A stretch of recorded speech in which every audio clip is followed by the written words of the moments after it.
Hello বন্ধুরা, তো আজ আমি তোমাদের সাথে বিয়েবাড়ির স্টাইলে কাঁচা আমের প্লাস্টিক চাটনি রেসিপি করে দেখাবো। তার জন্য এখানে আমি নিয়েছি একটা আম, যেটার ওজন হচ্ছে 200 গ্রাম। তো 200 গ্রামের একটা আম দিয়ে আমি আজকে তোমাদের করে দেখাবো চাটনিটা।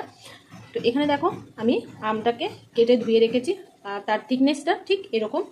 তো এভাবে তোমরা কিন্তু কেটে নিতে পারো। তো এটা যেহেতু প্লাস্টিক চাটনি বানাবো, তো বেশি মোটা মোটা করে না দেওয়াটাই ভালো। তো চলো রেসিপিটা পুরো দেখে নাও কেমন করে আমি বানাবো। তো এখানে দেখো আমি একটা পাত্রে নিয়ে নিয়েছি জল। জলটার মধ্যে আমি কিছু জিনিস অ্যাড করব। এখানে আছে মৌরি, কাজু, কিশমিশ। এটাকে দিয়ে আমি কিন্তু কিছুক্ষণ ফুটতে দেবো, আর এর মধ্যে দিয়ে দেবো এবার আমি 1 কাপ পরিমাণ চিনি। তো তোমরা তো আমের টক অনুযায়ী চিনি দেবে। তো এখানে আমি 1 কাপ মতো চিনি দিয়ে দিয়েছি, দিয়ে ভালো করে কিন্তু এটাকে ফুটাবো।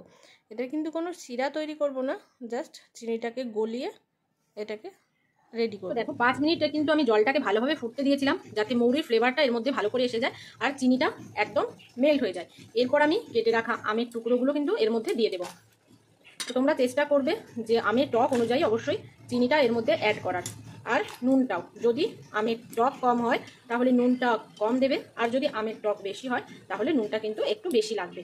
তো এখানে এবার আমি একটুখানি নুন আর হলুদ অ্যাড করে দেবো। হলুদটা অ্যাড করলে কিন্তু কালারটা একটু দেখতে ভালো লাগে। তো দেখো এবার এর মধ্যে আমি সামান্য পরিমাণ লঙ্কার গুঁড়ো, একটু হলুদ গুঁড়ো আর নুন এটা অ্যাড করে দিয়ে এটাকে ঢেকে 5 থেকে 7 মিনিট আমি কিন্তু এটাকে ফুটতে দেবো, যাতে করে কি হবে আমাদের আমগুলো কিন্তু একদম ট্রান্সপারেন্ট হয়ে যাবে। তো চলো 5 মিনিট পরে আবার তোমাদের সাথে দেখা হবে। তো দেখো এরকম শুকনো খোলায় আমি কিছুটা মৌরি ভেজে নেব। তো মৌরির ভাজাটা দিলে কিন্তু চাটনি থেকে একটা সুন্দর স্মেল বেরোয়। তো দেখো এটা ভাজা হয়ে গেছে, এবার এটাকে গুঁড়িয়ে নেব। গুঁড়িয়ে নিয়ে তারপরে একদম নামানোর আগে চাটনিতে দিয়ে দেবো। তো চাটনিটা আমার রেডি হয়ে গেছে, তাই একটু হাতা দিয়ে চেপে চেপে দিচ্ছি যাতে একটু ঝোলটা গাঢ় হয়ে যায়। তো বেশি মানে চাপার দরকার নেই, কারণ একটু যত ঠান্ডা হবে এটা তত কিন্তু গাঢ় হয়ে যাবে।